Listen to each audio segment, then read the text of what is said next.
In the Russian army, cooks, drivers and medics are being sent on storming missions. Military relatives are writing about this on social networks. They complain about the lies of the Ministry of Defense and the impossibility to break breached contracts.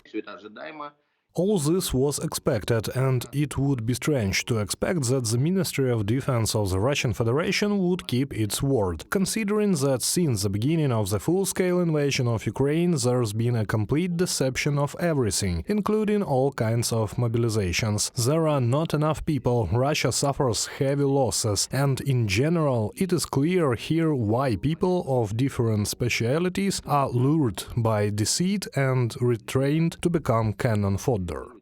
Relatives of defrauded contractors ask for advice on how to break the contract with the Ministry of Defense.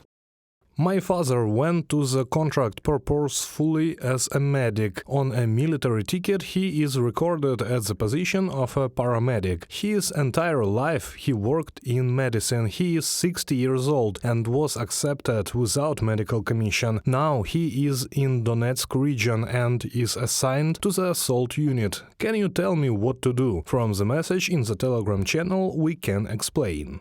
The commander locked the mobilized man in a cage for refusing to go to a senseless assault. This was told by the Russian military themselves. This video was published in social network. The soldiers claim that the command is sending them to minefields.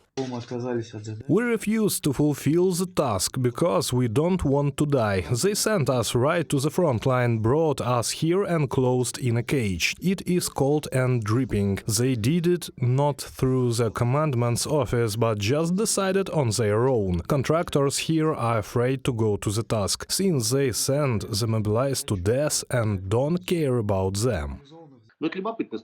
Well, this is an interesting case. There have been cases of shooting Russian soldiers by their own fellow soldiers. These cases have also already happened. Of course, commanders cannot persuade them to die. They have to use such extravagant methods. I think that this will continue until Putin stops the war. They sent everyone to the assault, including the wounded. In Rostov, prisoners who have signed the contract with the Ministry of Defense are now not allowed to go to the hospital and are urged to return to the front line. Svetlana Matviyenkova is trying to save her 19-year-old son and 3 of his fellow soldiers. They fought in the Storm Z unit and were wounded. I called the duty officer and managed to get them admitted to the hospital and provided with medical assistance. And in the morning they were told, "Come on, get ready. There will be a helicopter waiting at 9 a.m. to go to the front line. Are you even sick? Don't pretend you're fine." Of course, I didn't let them leave. Svetlana Matviyenkova, Rostov resident, from the publication in 161.ru. It is clear that the authorities don't need them. Not one is going to treat them or take care of them. It would be much more profitable for the authorities, for the Ministry of Defense, if they all died and returned in plastic bags. That was the original idea, but you see, someone managed to escape and survive.